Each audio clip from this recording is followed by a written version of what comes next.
And good morning, everyone, and welcome to SBN College Football Saturdays. Of course, we've got a great show coming up today. Of course, we'll start with talking about Auburn. Then, from 9:51 to 10:36, it's going to be a best of episode coming from September 20th, so a month ago, from our college football wraparound series we've done. So that's coming up for 45 minutes late right there. And then, of course, later in the day, college football wraparound for a little while, too. So, Derek's here with me. How are you today, Derek? Good. I'm always glad to be on the show. All right. So, as always, we start out with two questions. And so, those, of course, always answer at the end of college football wraparound around this today will be around 10:53. So, we start out with, because Auburn and Ole Miss face off tonight in primetime. So, what is the series record between these two? So, Derek, anything to add on that? Only thing I don't want to give it away, but at neutral stadiums, they are tied at records 5-5. That's all I gotta say. All right. And then our second question is, what is Auburn's all-time record in college football? So, Derek, anything to add on that one? Pretty much, it will be a big number on both sides. It will be over 1,000 overall games, and this is from 1902 to the present. So this does count the 3-3 record Auburn has right now. All right. So, we begin today. Let's look back at Auburn and LSU from last week. Of course, as you all know, we didn't have any kind of coverage from the previous Wednesday, Saturday, and this past Wednesday. For three of our scheduled, time slots, and we do stuff most of the time. We didn't have any talk, so this is a chance for Derek. If you want to talk about Auburn and LSU, what did you see from that game that maybe you saw some hope from it, even though it was a 30-point loss? What did you see from the game? Pretty much, I got a compliment first. I want to compliment LSU. They had a great game, and they handed it to Auburn that game. And I knew it was probably going to be a rough game for Auburn going into Baton Rouge at prime time. I knew it was probably going to be a bad game for them, but getting to Auburn, the first two quarters, they had nothing going. They could not do anything. They were able to get a touchdown at the end of the first half, but their offense couldn't do anything. And they ran the ball. LSU's defense was doing good, and Auburn has to end up throwing the ball. And in case you were watching the third quarter of it, Auburn started getting like, okay, we got to start catching up. They're running away. So they started playing tempo and throwing the ball a lot to their wide receivers and stuff. And that's what you got to do whenever you're down about 15, 20 points. And in case you're down pretty good bit, and you got to go to drastic measures.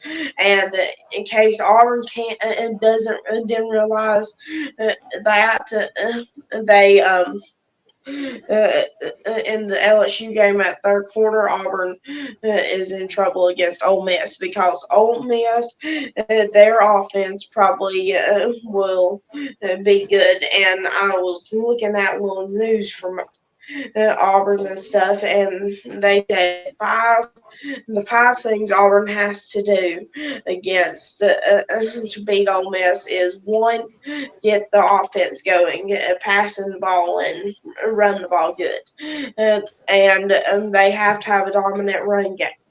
number two, and now number three. The main thing I think is stop Ole Miss's running back because I think he's been a pretty good running back, and that's what everybody's worried about. It seems like so. Those are three of the things, and I can't remember the other two. But I think Auburn will make, in case they learn their lesson against LSU, they might be able to do stuff. And I was listening to the radio, and there's somebody that called or something like into the show or so and said Auburn has to let Hugh Freeze do it. Hugh Freeze needs to earn his money and start coaching the team instead of just staying on the sideline and staying there like, oh my, what can I do? So Hugh Freeze has to get in there and call the plays because, in case you saw the Georgia game, that was Hugh Freeze calling the plays instead of the offense coordinator. So I'll hand it over to you, Cooper. Yeah, looking back at the LSU game for Auburn, and I got some stats pulled up just to give you an idea how this game went. So as far as first downs, LSU had 25, Auburn had 18. So Auburn had as many first downs as points scored in this game, which is crazy to think about. Third down efficiency. Third down efficiency, LSU, 6 of 9. Auburn 3 of 12. So that right there is one thing where LSU just completely embarrassed Auburn in this game. And I mean, it's Baton Rouge Saturday night. I mean, that's a big thing too. Yeah. Fourth down efficiency, LSU never had to go for it. But then you look at Auburn, 1 of 2 on fourth down. Total yards, LSU. Here's another one. LSU had 563 yards of offense in this game. Auburn only had 293. So in the passing game, Auburn had 154 yards to 325 of LSU. So, and then run game, LSU 238 to Auburn 139. And then you look at the penalties. Auburn played a lot cleaner of a game than what LSU did. Auburn had 5 for 42 yards. LSU had 12 for 100 yards in this game. LSU threw an interception in this game. Auburn had no turnovers. Yep. And then it was off a tip pass, too. Yeah. Off a tip pass. Okay. And the time of possession, LSU held the ball for 34 minutes and 13 seconds. Auburn had the ball 25 minutes, 47 seconds. So that just gives you a little bit of some stats to go with the game. So, just complete domination if you're LSU besides the penalties. I mean, the penalties kind of killed you in this game. Other than that, I mean, you got a 30-point win at home in prime time against Auburn. I mean, there's not a lot. Yeah, it's pretty good. The penalties are the only thing I would say, Brian Kelly needs to really discipline his players. Other than that, I mean, it's a pretty good game from LSU. Yep. So, all right. Let's turn our attention to Ole Miss and Auburn. So you already kind of touched on it, but is there anything else you want to add to what Auburn needs to do in this game? So Auburn versus Ole Miss. Auburn, one, has to be able to run the ball and throw the ball efficiently. They have to keep tempo. and their defense has to stay on top of it. They can't let it be a shootout game because Auburn's not one of those teams this year where they can stay, okay, score, score, score, score. It's one of those things Auburn has to keep it a low-scoring game this game. Auburn So Auburn, I'm going to go back to Auburn versus Cal. Auburn's defense saved them in that game, and that's what Auburn kind of needs to do. And Auburn's defense needs to do against Ole Miss. They're going to have to save them, and then in the same thing. Auburn has to get their offense going in the first quarter or early second quarter. Auburn can't be scoring last minute in the second quarter because you can't wait till the third and fourth quarter to start your playing. You have to get on top of it and score first drive, or at least get 3 points first drive, because that's the main thing. And Auburn has to be efficient in the run game. In case Ole Miss, like I know they're going to do, they're going to be playing tempo like crazy. Auburn's defense has to be on their players and staying on their players at all times. Auburn can't be like, oh, let's play zone coverage, and oops, there goes a player past me. I'll let somebody else go get him. And the other players thought, oh, I thought he was going to go get him. Oops, I better be running after him where he doesn't get a touchdown. That's one thing Auburn seems like they think, oh, he's going to have it, or oh, he's going to have it. Instead of thinking they should be like, okay, just go. Don't be like, okay, I thought he had it, instead of pretty much deferring the blame against them. So that's one thing. And then Auburn just has to have an overall game in it. And all I gotta say is, in case you don't want Payne Thorne, all Auburn fans want Payne Thorne out there pretty much. And there's Robbie Ashford, who is a running quarterback. In case you don't want Robbie Ashford in, there's a better throwing quarterback than Robbie Ashford on the team, and that's called Holden Grenier. He's a redshirt freshman, and last year he was a redshirt freshman. He was playing, and he never got to play a single minute in last year because they had TJ Finley and Robbie Ashford. So I'm hoping that he gets more playing time this year. And but the thing is, I'm hoping they can pull off the win in this game. Yeah, okay. So there's really a couple things I see from this game that's got to happen. For one, I think, like you said, Auburn, to me, their defense, that's the thing that's going to have to carry the team, is just like Alabama, the defense has got to carry the team, because the offense is just, up and down. You don't know what to expect from it. So defense has got to carry them. I think against Ole Miss, your defense has a better shot than what you do against LSU. That's just my opinion. I don't think Ole Miss's offense is as good as LSU. The only reason why Ole Miss beat LSU is because LSU has no defense. And to be honest, Ole Miss has no defense either. So, like you said, if Auburn can keep this a low-scoring game, it's to Auburn's advantage. If they can't, Ole Miss will run away with this game. It's just that simple. If Auburn's defense shows up, Auburn's got a chance. If Auburn's defense doesn't show up, I don't think they have a chance in this game. So yeah, and like I don't know in case we've said yet, but this is a 6:00 primetime game under lights at Auburn. So and it's a sold out crowd, so that will have a good effect on it too. So yep. All right, Derek. We've come to the part of the show where we spend the last 5 minutes going through our game picks. Of course, we have 4 this week, and all 4 of them are SEC versus SEC games.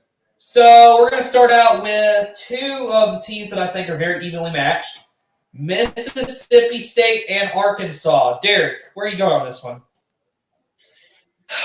Mississippi State is a good team this year. Everybody thought, oh, they're going to be a good team this year because of they're going to be sponsoring Mike Leach, and just throw that stuff out. Give me Arkansas for it, though. Mississippi State has no chance against Arkansas. Yeah, let me start by saying this. Last week, I went to the Bama-Arkansas game, and to be honest with you, Arkansas, to me, even though they're 2-5, I think they are a much better team than what that 2-5 really shows of them. Because if you look at the games they've lost, I mean, they lost at home against BYU, 1-score game. They lost on the road at LSU, 1-score game. They lost on the road at Alabama, 1-score game. Ole Miss, I can't remember what the score was, but it was close. So here's my thing. Those 4 games I just listed to you, close games. Arkansas's got to finish. Can they win? To be honest with you, I think Arkansas gets to win at home against Mississippi State today. That's where I'm going. I think Arkansas is a lot better than what their 2-5 record shows of them. I think Sam Pittman's a great coach. So I'm going Arkansas. Right. Our next one is going up north just slightly. We go to South Carolina and Missouri. Where are you going on this one, Derek? This is a really good game. It's at South Carolina, and I know South Carolina is better at home. In case this was at Missouri, I would have mine I'm going Mizzou all day in case it was at Missouri. But now, in case it's at South Carolina, I don't know, but I'm thinking it's going to be Missouri with the win. Okay. So last week, which I think Kentucky was a good team, and of course they got their butts kicked to Georgia. Then Missouri beat them. Yep. I think Missouri gets the win against South Carolina. I think Eli Drinkwitz finally has a good team there in Columbia. So I think Missouri gets the win. All right. Now we pick the game that we were talking about, Ole Miss and Auburn, primetime ESPN. Derek, where are you going on this one? Ole Miss has a very good team, and they have a great running back, and they have a big old player, Pegues, and they have a good team, but they have no chance against Auburn. Go Auburn. I gotta disagree. I think Ole Miss wins this game. I just don't see Ole Miss losing this one. The reason why is because I think Ole Miss's offense is going to be pretty good tonight. I think they got a good offense. They just, against Alabama, it's just hard going up against that Alabama defense this season. And even though it's primetime at Auburn, I still think Ole Miss gets the win. All right. Our last game to pick from Tuscaloosa, Alabama. It's the Crimson Tide hosting the Tennessee Volunteers. Derek, where are you going on this one? This is the easiest pick for me because I don't know if it's bad luck channel or what, but every time I am cheering for the team, whoever I'm cheering for that plays on CBS always loses. I don't know why that is, but it might just be a bad luck channel for me. But I have to go Alabama because I know Tennessee will lose in this game because of that. Okay, I'm going to go Alabama. But here's the thing. I think this game's close. I think these teams are very similar. I think if Tennessee wants to have a chance to win, their defense is going to have to be really good. And I think run game for Tennessee is big today. But all in all, I think Bama gets the win in this game. I think Bama's the better team. And hopefully we get a game where both offenses start really clicking. That's what we really hope for in this game. Yep, and the right now you see in the records. I just want to point out we are a little over, but I am one game behind Cooper in loss. I have 13 miss ones, and he has 12. In case I'm going to tie it up. It's Cooper has to miss that Ole Miss game, and that's the only way in all the so. I'm just pointing that out. Well, thank you, Derek, for coming on. We will give the answers to these questions a little bit later today, but we're going to go to commercial break and then a best of video. So enjoy the rest of your day until we come back.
Good evening, everyone, and welcome to College Football Wraparound. I'm Cooper Naylor, and we've got a great show coming up.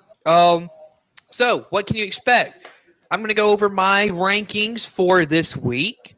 Then we're going to talk about BYU taking down Arkansas in a game that finally, here on the network, we got a game that came down to the last series of the game. Finally, what we've been waiting for. Alabama, they struggled to beat USF. Southern Florida, folks. We'll get into that a little bit. Florida State, they just got by Boston College. Colorado, they had to have overtime, but they did beat Colorado State. And then, right smack dab in the middle of the show, you, the viewers, have a chance to ask me some questions. So if you have anything you want to know about college football, you can put it in the chat. I will answer it. So that is a little bit about tonight. Oh, also near the end of the show, I will be announcing the Week 4 college football on Saber Broadcast Network game. So you do want to watch the full show to get that. So let's go ahead and dive into the rankings. And of course, it was posted Sunday afternoon on the community post. But if you don't check the community post very often, this is where I show you the rankings right here, and I kind of go through it and explain my decision making. So you may be asking, maybe the biggest question here is the idea of, I believe Florida State's moved up one spot. Alabama's moved up. Again, what these rankings do here is I try my rankings to have a slogan of, if you win your game, you don't get bumped down. But if there is a team that loses that's ahead of you, even though you may have played bad, you still get bumped up because you did win your game. And Tennessee didn't win their game. You'll see where they're at. You can see they're not in the top 10. But my thing is, I don't believe you are – you won a game. Why get affected by losing why get affected if you play bad? I mean, you played bad, but yeah, you won your game though. I don't believe you should be put down because you won a game. So, of course, Ohio State, I think, is another team that people may be thinking, they haven't really looked impressive, but still, they've won. So I don't drop a team because they win. I'll keep them where they're at. And so that is my top 10. Of course, when it comes to the undefeated teams, that's kind of how I feel like in the top 10, how they would perform against each other.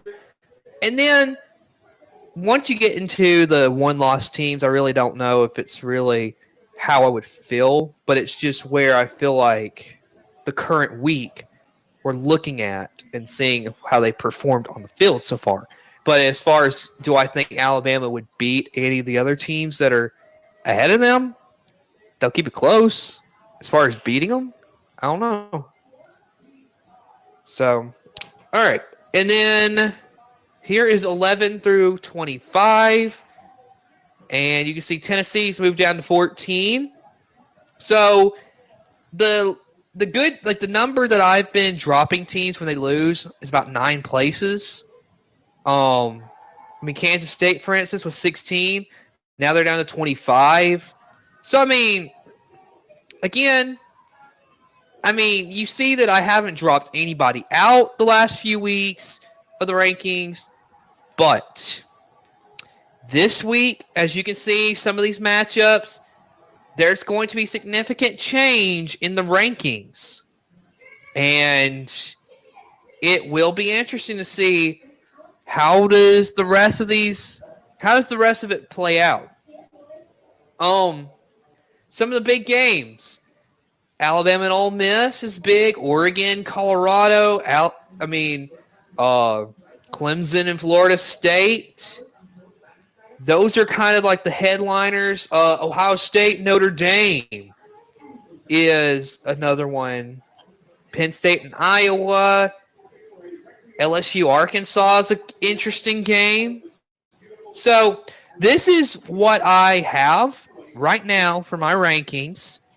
So, of course, I can see some comments about maybe a little bit of a disagreement, but that's just the beauty of having my own rankings is that I have my opinion and y'all can have your opinion about it. So also you can have your own questions. You can have your questions here in a little while. But let's begin tonight by talking about BYU taking down Arkansas. The game was just... It was a very back and forth game. It was a game that I felt like Arkansas at the beginning had all the momentum. They got up to an early 14-0 lead. They looked like they were fixing to run away with this game. Like, I'm being serious. And then here comes BYU. And to be honest with you, I don't think either team looked the whole 60 minutes. I don't think either team looked impressive, but it was a good game. And it was one that kept you wanting to watch the whole thing. And my thing is, I don't know. Arkansas had a chance. They blew it, in my opinion. And it was I don't know.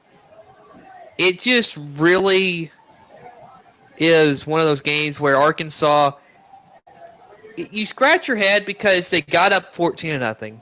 Then here comes BYU scoring 21 unanswered. Then you have Arkansas go, and I believe score about 17 unanswered, get up at like 31-21. And then the rest of it was just BYU the rest of the game. And I just don't. I mean, I don't understand how this game got away from Arkansas, but it was one of those that you just, I mean, I'm going to pull up some stats real quick because I think that'll get some good information about how this game went. And let me tell you, Keaton Slovis for BYU, the quarterback, he didn't do incredible in this game. But I'm going to get y'all some stats because that's the best way of one of the best ways of knowing how a team played. And so, as I await this to load, of course, phones can be slow with you sometimes. So, if we look at the team stats, again, another game where Arkansas Arkansas had 21 first downs to 17 of BYU. Fourth down efficiency, this is where it killed Arkansas. BYU 4 for 13, Arkansas 2 for 13. Fourth down efficiency, BYU never went for it. Arkansas 1 for 2. Now, this is just the head-scratching thing right here. Arkansas had 424 yards total to 281 to BYU. Now, how in the world does BYU win this game with that? Well, I'm going to tell you here in a minute. You'll see. Okay, passing. Arkansas, 247 to 204 of BYU. Keaton Slovis was 14 of 26. I mean, not incredible. Arkansas, 24-35 through the air. Okay. Arkansas on the run on the ground, 177 to 77. Penalties. This is one of the two things that really killed Arkansas. BYU had 7 for 45. Arkansas had 14 for 125. Turnovers. Arkansas 2, BYU 1. So those last two stats I really told you are the defining aspects of the game. The penalties and the turnovers for Arkansas. You can't have that if you want to win a game. And it was there at the end. It ended in a penalty. They just never looked to be on a roll. And so, what does this mean for Arkansas down the road? Because they haven't opened their conference schedule quite yet. They're going to against LSU this week. What does this tell for Arkansas? Well, to be honest, this is not looking good if you're Arkansas. Because you got LSU this week, who just... What do I say about that game against Mississippi State? Just obliterated them? I think that's a good word for saying it. So Arkansas going up against LSU, after LSU's coming off that momentum against Mississippi State, I don't know. Does Arkansas come in with the attitude of, oh, we just got our butts kicked to BYU. Let's go turn around and get a win against LSU? And here's the thing. If I'm correct, I believe this game is going to be played at Death Valley. Only thing is, it's an 11 a.m. kickoff. So, I mean, that's the only thing that, if you're LSU, you're kind of like, well, that stinks. Because you got Arkansas, and the real momentum factor is if you get a night game against Arkansas at home, that's a tough LSU team to beat. Especially when Arkansas's got to go on the road to LSU. That's a tough game. No matter what time the game is, That's still a hard game if you're Arkansas. So does Arkansas have a chance against LSU? Yeah, the game should be interesting to watch, but they've got to clean up these mistakes. If they can't clean up these mistakes, then Arkansas is in big trouble. So, that's just a little bit about what I saw from that BYU Arkansas game. And by the way, BYU, they didn't look impressive to me either, but they don't have. I don't think they have the gauntlet of what the SEC is, especially the SEC West. So, I don't know. BYU has a slightly easier schedule, in my opinion, just because the Big 12 is not as hard as the SEC. But it will be interesting. Can BYU compete for anything in that Big 12? Like, where are they going to end up at the end of the season? I don't know yet. So, it was an interesting game, though. And, of course, we broadcasted it here on Saber Broadcast Network. Fun game to do. So, all right. Here we go, folks, because you probably have been waiting for what is Cooper going to say about Alabama, how they played against South Florida. So, here we go. Where do I begin?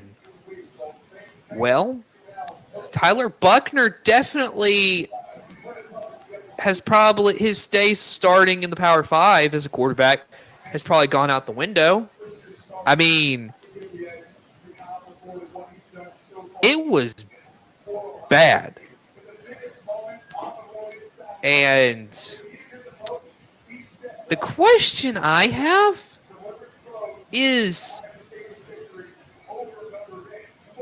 would he have actually led them on a scoring drive? Like, the thing is, they didn't score until Ty Simpson was brought in at quarterback in that game. So, I mean, Tyler Buckner, I think as a Bama fan, you definitely figured out, because I'm just saying, Bama fans probably figured out Tyler Buckner, he is not the guy for Alabama. Now, if he were to go, okay, for instance, if he were to go to South Florida and play, he would do decent, probably. I don't know. I mean, I don't know. It was a bad game, and Tyler Buckner, he's just not a starting quarterback in the Power 5, especially the SEC, and especially Alabama. Like, you transfer from Notre Dame to Alabama and you expected it to not be as bad. I'm sorry. You're crazy. And he played awful. So, Saban has said that for the foreseeable future, Jalen Milroe is a starting quarterback. Ty Buck, and just here a little bit, Ty Simpson has been named the backup quarterback. Here is my thing, because Ty Simpson, it would be interesting to see if given a start and able to play a full game, what can Ty Simpson do? I mean, he came in and he scored, he helped the team score 17 points against USF. He helped bring the team back. But there's two things for Bama that I believe they need to do. Ty Simpson, I want to see him start a game. I don't care because Jalen Milroe's got the ability to run. I don't care about that. I want to see Ty Simpson. Start at quarterback, because from what I've seen, if you're looking to throw the football at any point, Ty Simpson's got to be the guy to do that. Jalen Milroe is not going to be accurate with the football, especially in a big game like against Texas. He was awful at throwing the football. Now, I can't lie. Milroe does bring that aspect of being a good runner. But for Alabama, that's not going to be the only thing. Second thing Alabama needs to do is, I guess now if Jalen Milroe's the quarterback, just don't throw the football much at all and just run the football. Now, the only thing is that people were saying the offensive line, the offensive line just played awful against USF. If I believe correctly, they did have a couple of guys out on that offensive line that were starters. So that affects the offensive line as well. And I believe it's Tyler Booker, I think it was. Someone in the chat can probably if they know who exactly it was, they can put it in the chat. But I'm just saying, with a fully healthy offensive line of Alabama, they need to commit to the run game. And if you can't commit fully to the run game, Alabama is not going to go very far. And here's the thing. These quarterbacks they've got, you can't expect to say, hey, we're going to make you throw the ball 25 times and expect to win. Because I'm just being honest with you. Alabama can't do that right now. They could do that last year with Bryce Young. Just say, Bryce, throw the ball 40 times and go carry us to a win. That's what Bryce Young did last year. And that's partly why Bama did not go to the playoff last year, is because you can't expect to put the full load on one player and then expect to be playing for a championship. And the problem Bama's had is that it seems like the offensive line these last few years, which I think this year, if fully healthy, is a lot better, but the offensive line's been terrible these last few years. Receivers haven't showed up. And Bryce Young, for 2 years as starting quarterback, he had to do everything. And now you got the running backs, and I think you got the offensive line that you don't have to throw the ball all that much. The thing is, commit to the run game. Go back to how Saban started back when he first got to Bama, and Bama will win. That's all they've got to do. Go back to the run game and stick with it. Run the ball. Run the ball about 85% of the time, and then set your quarterback up to have a play-action pass. And Jalen Milroe, if he's put in that position, he's got a big arm.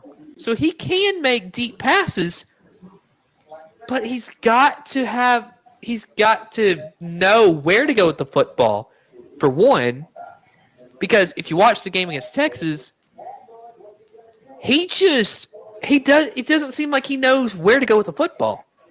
So put the ball where it needs to go and just go play Alabama football from the early days of Nick Saban at Alabama. That is what Alabama needs to do. Now, if they're going to do that, I don't know. But that's what I would be doing if I were head coach. Go the run game. All right.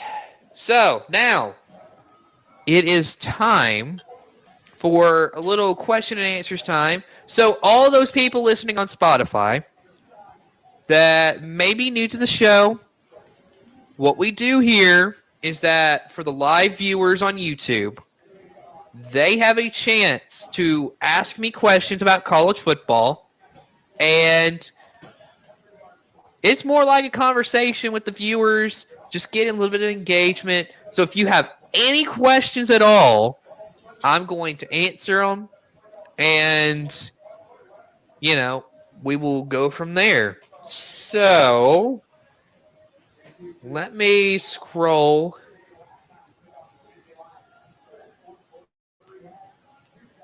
We got one right here. Is Bama a playoff contender? Here's the thing about Bama, and if they are a playoff contender. First of all, I think it starts with, like I said, going to the run game. If they go to the run game fully, then they will be hard to beat. They don't. And if they continue to just play football how they have been, and it's just so reliant on the quarterback, Bama, I don't think, makes the playoff. If they're going to just be reliant on Jalen Milroe having to carry the team, I don't see Bama doing that good. So, I mean,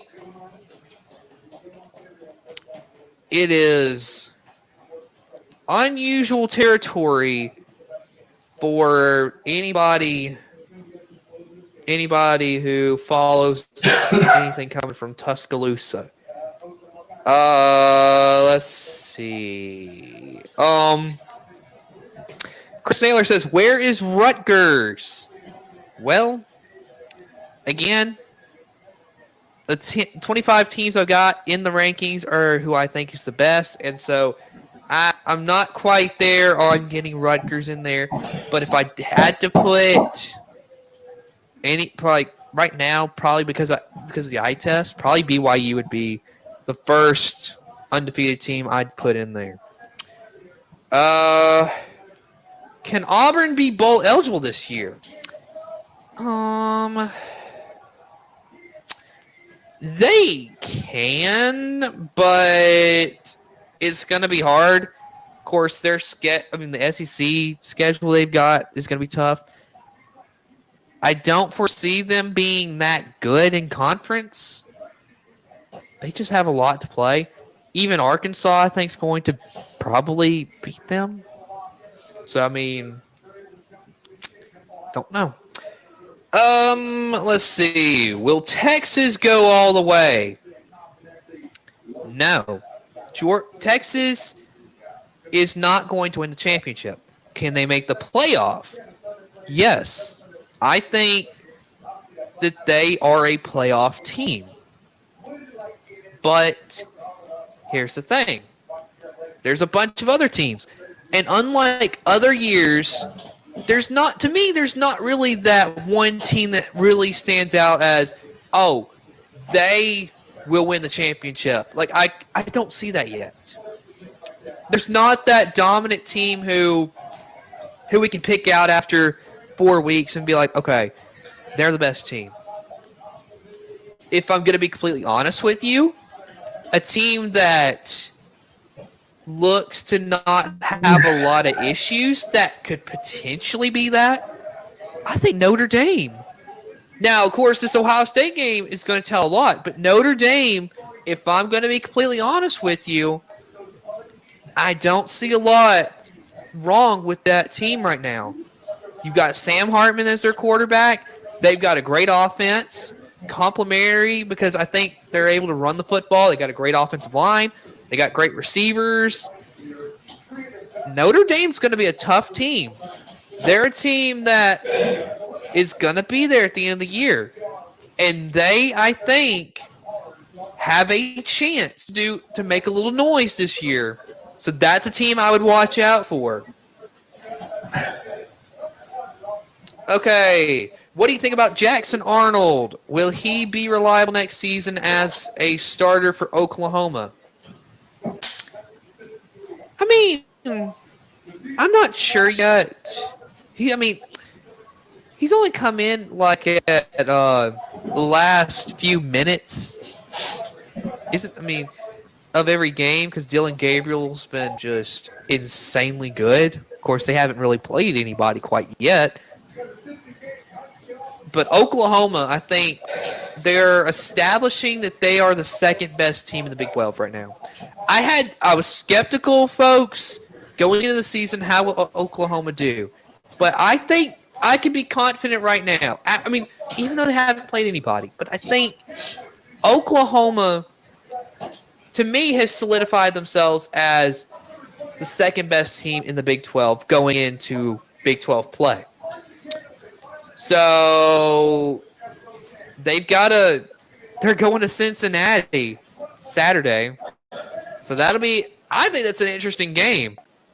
Very interesting. Let's see what Oklahoma can do against Cincy.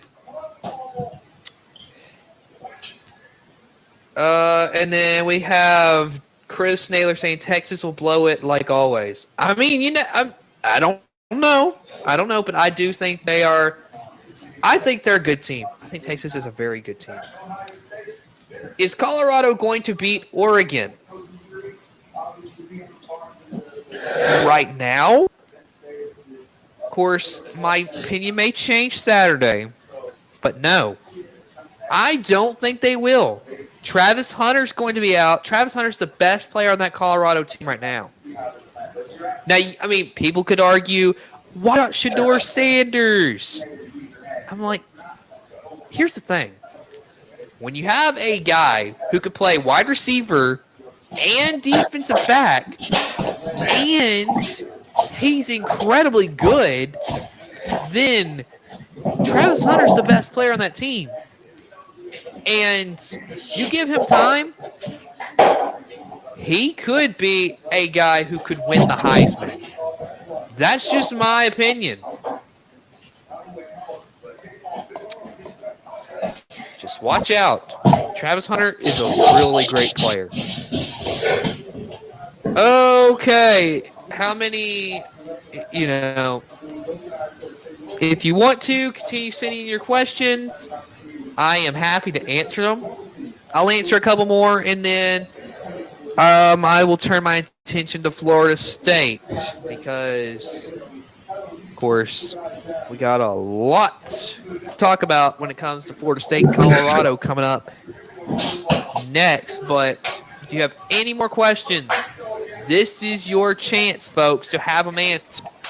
So, if you have anything else, then please put them in the chat. And again, like I said, Notre Dame and Ohio State, big game, folks.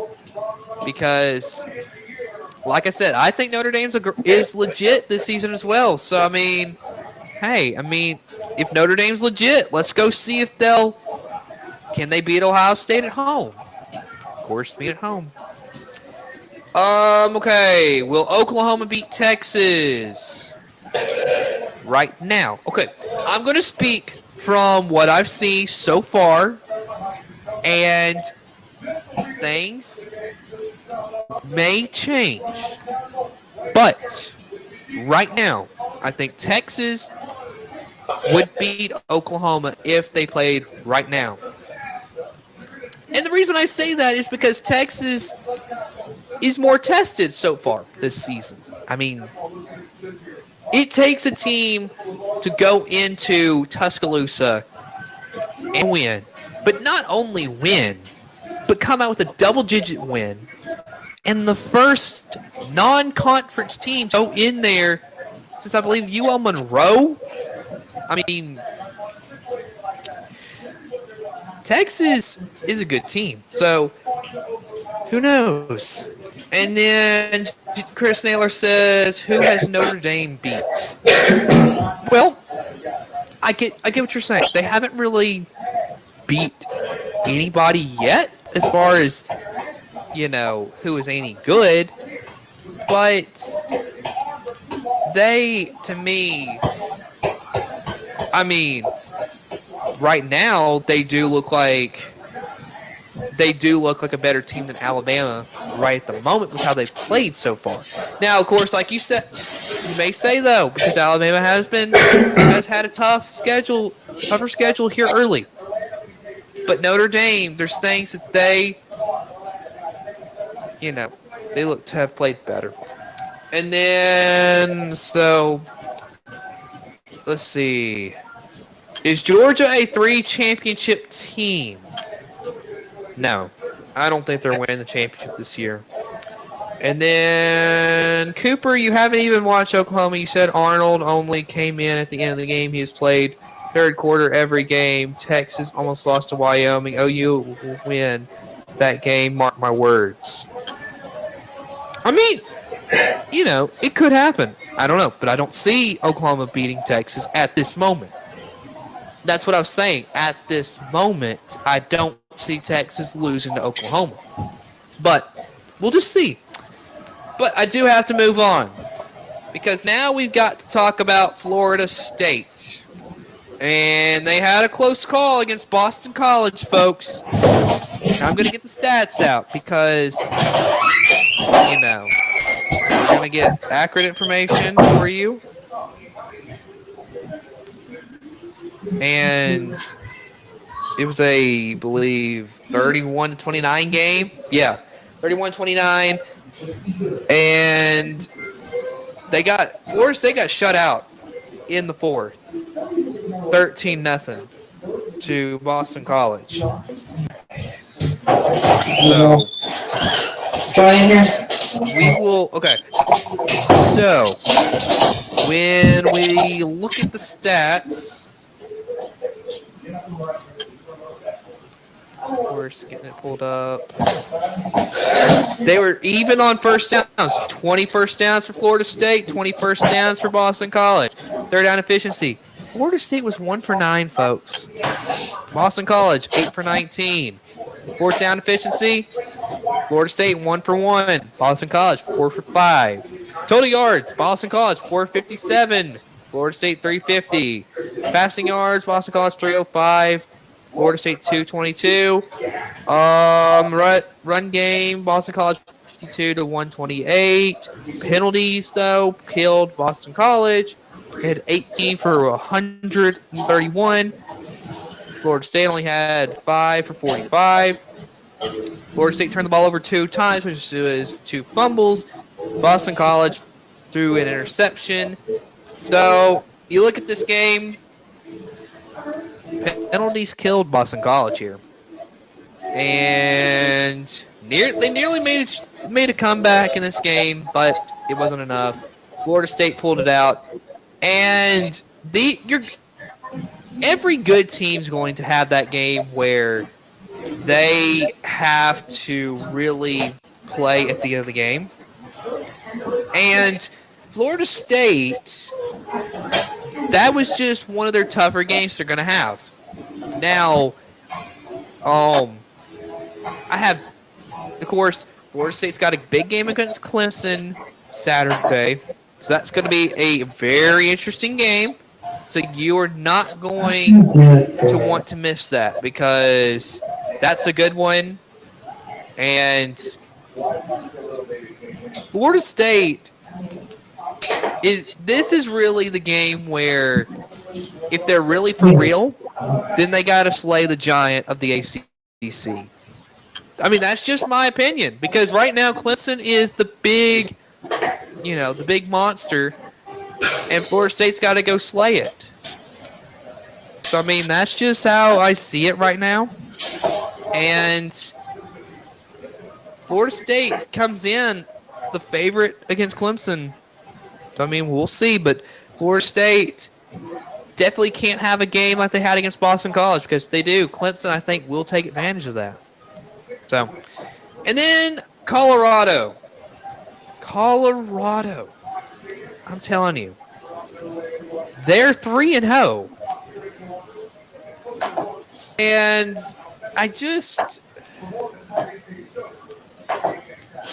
they play Colorado State. So I mean, let's be honest, they weren't playing that big of a competition, but everybody in the media was going crazy because look at this, Colorado's 2-0. We got to send our pregame show out there. Yeah. I don't understand you at all, media. But I guess whatever's good for the media, I mean, let's ride with it. Because Colorado, a second overtime 43-35 win over Colorado State. And and one of my producers stayed up to watch that game because it was a late game. He was telling me that it almost seemed like the refs were kind of slanted to Colorado. And I don't say that that wasn't so. Of course, I didn't stay up to watch the full game. But I'm going to get the stats pulled up. And really, Colorado, I don't think, if you look at this, they probably are not going to beat Oregon, because how can you say a team could beat Oregon if they're having to go to second overtime with a team that probably not make a bowl game this year? So, first downs, both teams had 23, third down efficiency. Colorado State 10 for 20. Colorado was 4 for 13. Fourth down efficiency, Colorado never went for it. Colorado State 0 for 1. Total yards, my goodness. Colorado State 499, Colorado 418. Passing yards, 397 for Colorado State, 348 for Colorado. On the ground, 102 for Colorado State, 70 for Colorado. Penalties, though. Penalties are what the killer for a lot of these teams. 17 for 182 for Colorado State, 10 for 87 for Colorado. Turnovers, 4 turnovers for Colorado State, 2 for Colorado. So, when you factor all that in, the fact that Colorado State only lost by 8 points is pretty impressive, honestly, and they still outgained Colorado in this game. Colorado should have just lost this. And think about just what the media'd be saying, because it would go from Colorado has a chance to win the Pac-12 to this team is awful. But here's the thing they won't think about. What would it say about TCU and what will it say about Nebraska if Colorado beat both of them and then goes and gets beat to Colorado State at home? I mean, that's pretty bad. So, I mean, Dion, I just don't trust you and your team yet. But that is pretty much all the commentary for the night. But I have not answered your question, which is, what game am I doing Saturday? I'm going to go ahead and rule out Notre Dame and Ohio State. Because you may be thinking, Cooper, that's the biggest game of the week. Why aren't you doing that? Well, hold on. Because later down the road, I have plans for other games. And I don't want to feature a team more than twice. So, with that being said, it's a game that I talked about a little bit earlier in the show that I think has probably the biggest implications on the season this week. And it has to do with two teams that we've seen do it before. Go to their conference championship and make their way to being incredible. So, without a doubt, here is Week 4 game. Florida State and Clemson. So, yes, coming straight up after college football wraparound. Well, after SBN College Football Saturdays is over. Right at 11 a.m., Florida State and Clemson. This game has so many implications with the ACC. I mean, I'm sorry. This is probably, to me, a big game because you got Florida State, who has looked incredible. And you got Clemson, who lost to Duke and has been getting a lot of crap. So, here's the question. Because Clemson's playing at home, and you got Florida State coming in, and Clemson is being told you can't do it. How's Clemson going to respond? That's going to be big. And Florida State, you got all the media thinking, oh, you're going to be, you're incredible this season. You should win. But here's the thing. Can you do it against Clemson? Can you go in there and beat Clemson at Clemson? We're going to find out Saturday at 11 a.m.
And welcome back to SBN College Football Saturdays. You just got done watching a best of episode.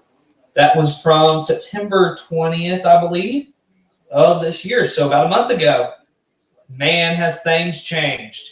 That right there is just game picks records from SEC wraparound. If I can get my rankings to pull up. Really weird why it won't do what I want it to do. Either way, welcome back. This is the college football wraparound portion of our show. There we go. All right. So we're going to start out today showing you the rankings. Of course, I got the top 13 pulled up for you right now. That's my rankings. And then, of course, after my rankings, we're going to preview Tennessee, Alabama. We're going to preview Penn State, Ohio State. Then we're going to give the answers to the questions from SEC Wraparound from a little bit earlier today. And then, of course, we are going to pick some games. Of course, for the second straight episode, of course, 2 weeks ago was the last time we did anything. Jack and Colton, they're busy again. So I will take the game picks on my own. So let's dive into it. So you see the top 13 right there. You got Oklahoma, Ohio State, Georgia, Michigan, Florida State, Penn State, Texas, Washington, North Carolina, Alabama, Oregon, Tennessee, Ole Miss. So why Oklahoma at number one? I think they've been the most dominant team, and they've got the big win against Texas, of course. Honestly, Oklahoma, to this point in the season, I haven't seen anybody else who would make me think, make me think otherwise as far as Oklahoma not being number one. I think Oklahoma has played like the best team in college football this season. Ohio State, they got a big one against Penn State today. Of course, they went on the road and beat Notre Dame, which, going to Notre Dame and winning a game is a big deal anyway. There's still some questions I have with the offense when it comes to Ohio State. So how does the offense play today against Penn State? That's going to be big. Of course, Penn State's got a good defense themselves. So going to be a very interesting game with Ohio State and Penn State. Georgia, they're on bye week.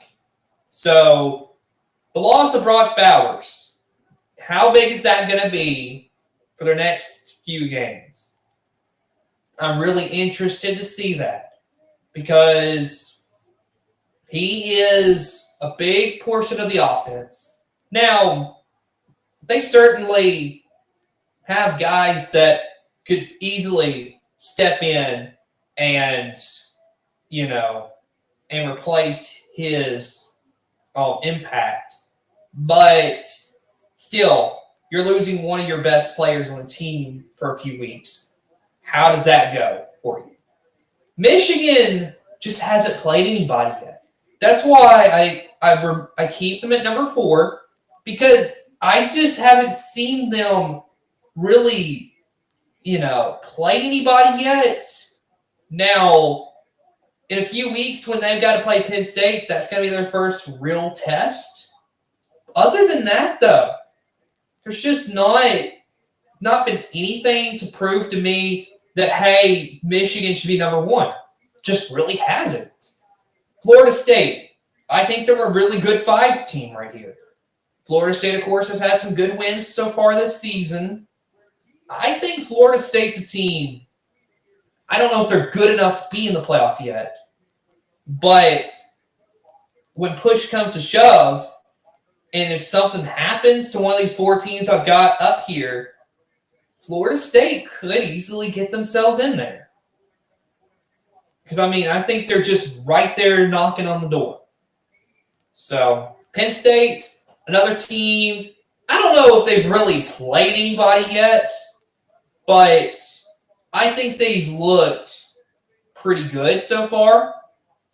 It's going to be interesting to see how the offense does. I think Nick Singleton, Katron Allen, 2 really good running backs for Penn State. It's going to be big today against Ohio State. How do they do against that Ohio State defense? Really big. Texas, by far, the best one-loss team in college football right now. And really, if something happens where a bunch of the teams that are ahead of them start losing, they could easily make their way up there in the top 4. I think them and Oklahoma are really good. And really, if you look at 2 teams that's really played dominant football, that to me, I think that could be really big. Oklahoma and Texas, to me, both, unless they meet again in the Big 12 championship and Oklahoma beats them again, excuse me, I think both of these teams have a chance to both be in the playoff. Now, Washington and Oregon, there are 2 teams that could potentially be in the playoff as well. I think there's a bunch of teams right here you see could be in the playoff. Now, of course, don't really want to get ahead of ourselves, start predicting playoff stuff. We need to wait until, November to really start that, which is 2 weeks away. But the top 13, I think, have the best chance to go to the playoff. So, and I think this year, unlike other years, I feel like this is, if there was a year, in my opinion, that we could get a 2-loss team to go to the playoff, this could potentially be the year. And the reason why I say that is just because this has been a wild season, and anything can happen this year, which is crazy to think about. But we go to 14 through 25. You got Duke, Oregon State, Tulane, Iowa, James Madison, who actually improved to 7-0 with their win over Marshall Thursday night. Louisville, Notre Dame, USC, UCLA, Utah, LSU, Missouri. Duke. They are 5-1 right now. I think they're really good. And if they beat Florida State tonight, it will be big. Now, the health of Riley Leonard is really big here. is he healthy enough to go for this game against Florida State? It's going to be interesting because if Riley Leonard doesn't play, I don't think they really have a chance. Riley Leonard plays, this is going to be a game that comes down to the last play of the game. So, going to be very interesting for sure. Oregon State on bye week this week. Just another one of those really good Pac-12 teams. The Pac-12 is stacked. So, really interesting. Tulane, I think they're right now, of course, coming off the win at Memphis. Wasn't pretty. They're still, to me, one of the top teams in college football. The way they played against Ole Miss at home, I feel like I think they'll win the American. I think looking at it right now. So, Iowa, a team that was unranked that jumped in here at 17. I think, and the way they play it's not pretty football. But here's the thing. I think Iowa,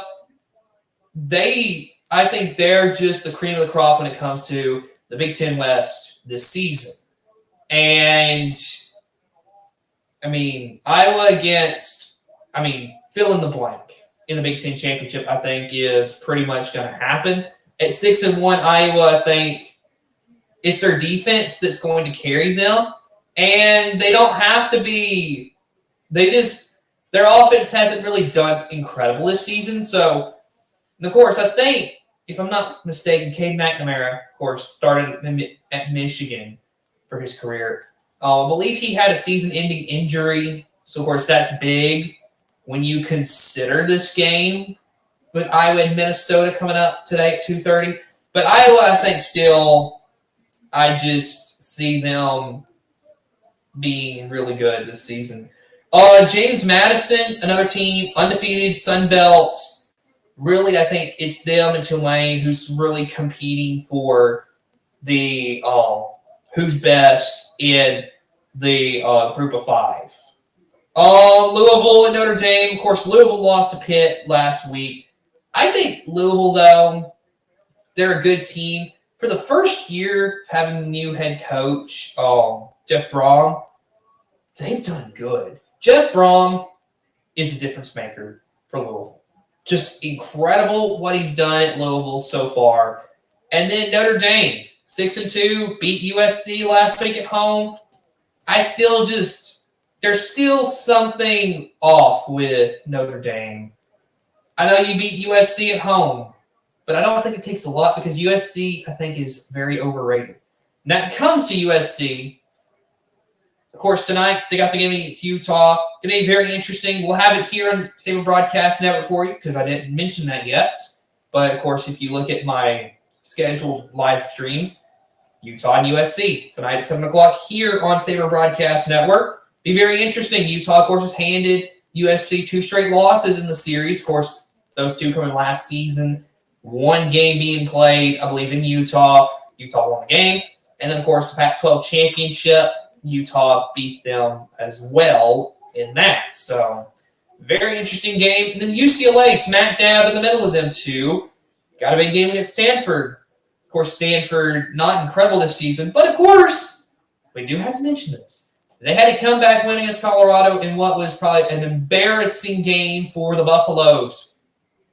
They were up 29-0 at halftime, folks. And that's what you do, Colorado. Frauds.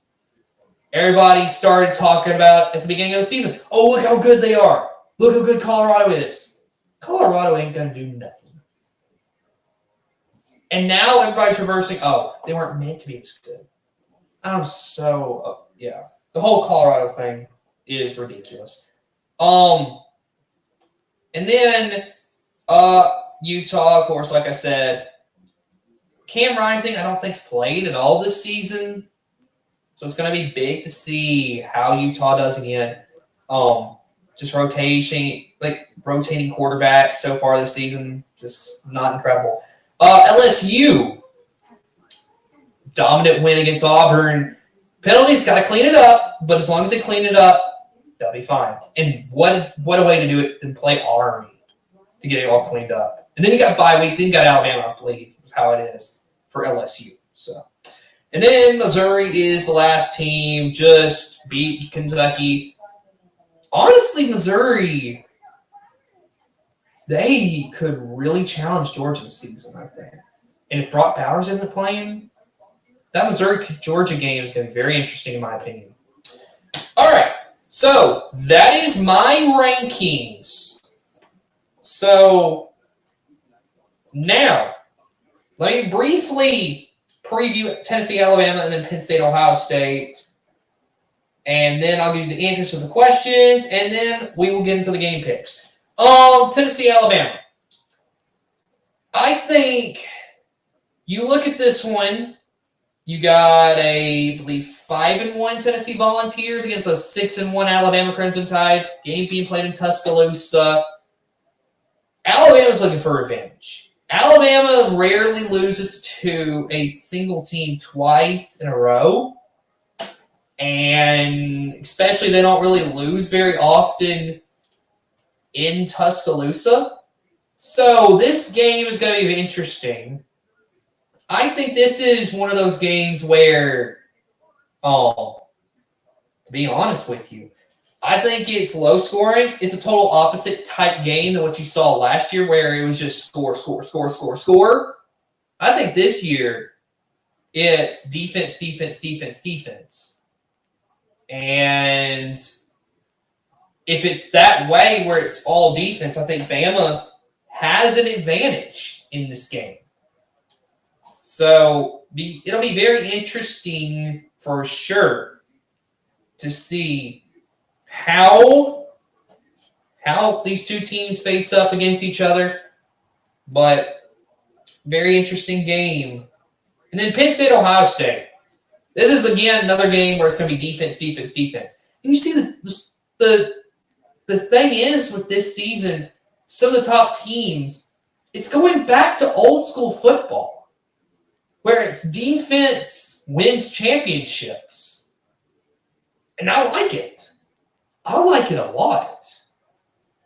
And so for Penn State and Ohio State, I think it comes down to which team makes more plays.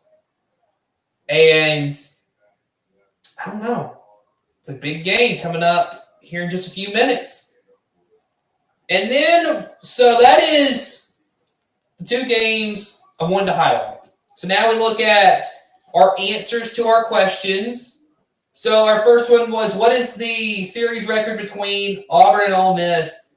Auburn leads the series 35-12-0. So 35 wins for Auburn, 12 losses, and no ties in the series.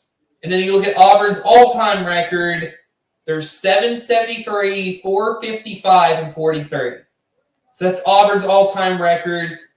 So very positive right there if you are Auburn all-time.